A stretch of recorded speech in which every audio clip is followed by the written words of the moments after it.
Welcome to the Cavalier Sports Report. I'm your host, Kel Dansby, and today we're here with Lee Ridenhour, pitcher for the Johnson County men's baseball team. Thanks for joining us today, Lee. Thanks for having me. All right, so far, midway through the season, a little bit more than that, what do you think of how your team has performed so far?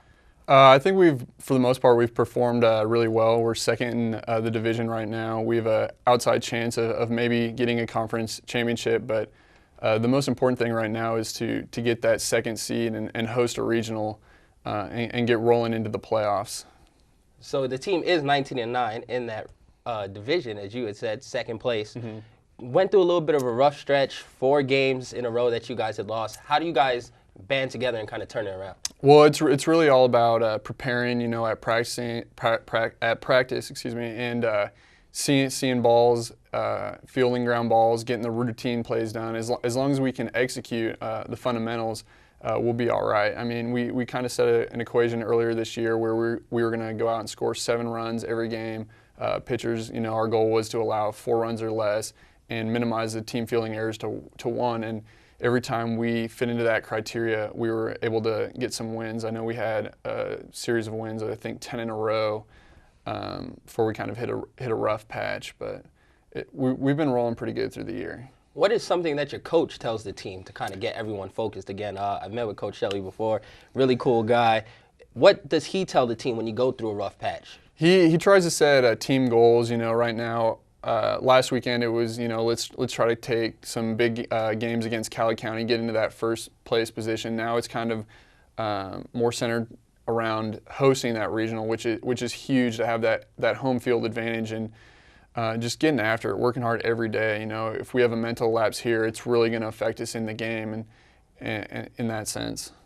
And as a pitcher, you're kind of the man on the mound. Everything's on you a little bit when you take that mound.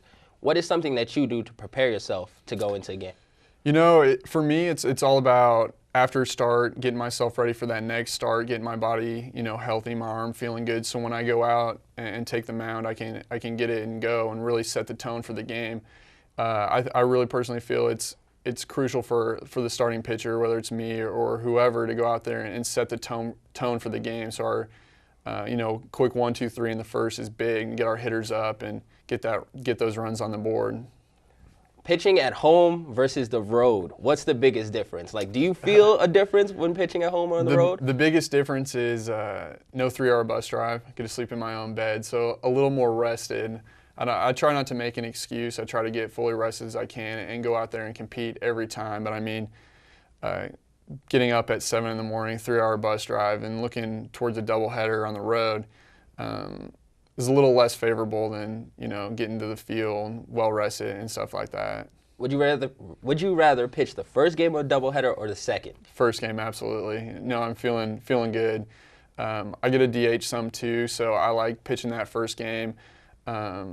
Opposed to the second game, I feel like if I had to, run the bases or whatever, it'd take a little energy out of my legs. So that's what I see.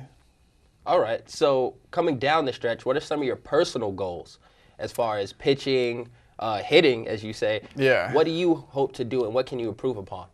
Some of my personal goals would be to continuing to pitch late into the games. Minimizing walks, minimizing opponents' runs scored, and just setting that good tone game 1 for the rest of the weekend for our pitching staff. As far as the hitting goes, I want to have quality at bats, get on base, do whatever I can to get guys in, to put ourselves in an opportunity to win those baseball games. As far as your pitches coming here, just for everyone watching, what pitches do you throw, and what do you consider your out pitch? Every good pitcher has the out pitch. What pitches do you throw? Right now, I'll throw a fastball, changeup, slider, and I throw a knuckle curve, which the knuckle curve I would consider my out pitch. It has the most bite on it, toughest to read, I guess. I've gotten the most strikeouts with it, but it's kind of hard to throw. I spike 2 fingers on it and just let it fly. But how does that even look like? Hold it like that, but it's kind of a hit or miss type of thing. I throw it off the plate quite a bit, but if it's getting swings, you know, it's working for me. How long does it usually take you to kind of develop a new pitch? It's all about going out and really practicing that every day, whether it's, you know, commanding the pitch. Like some guys, if they're having command issues with that fastball, you're not necessarily learning a new pitch, but you're learning to pitch with the pitch. You know, the command of the strike zone is huge.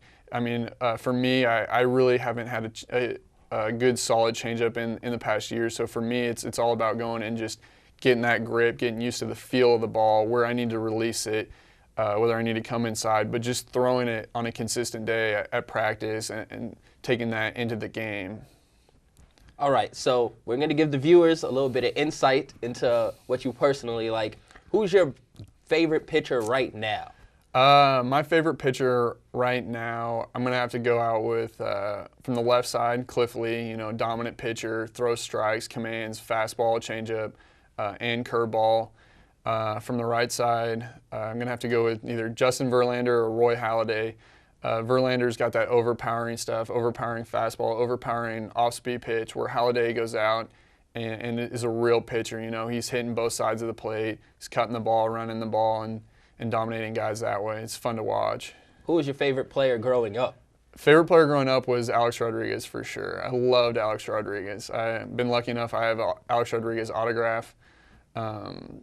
A guy I played with growing up, his dad was a bench coach for the Rangers while A-Rod was in Texas, but a little disappointed when it came out with the steroids thing, but he definitely was my favorite player growing up.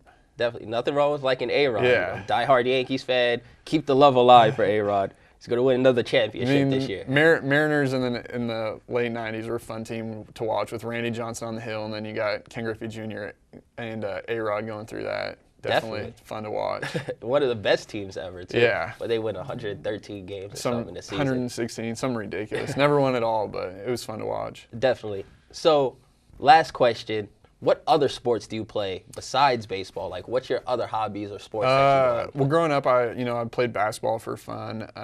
Never liked basketball practice, so that wasn't a huge thing for me. But I liked playing the rec ball, and I mean, it was really, baseball was my primary sport.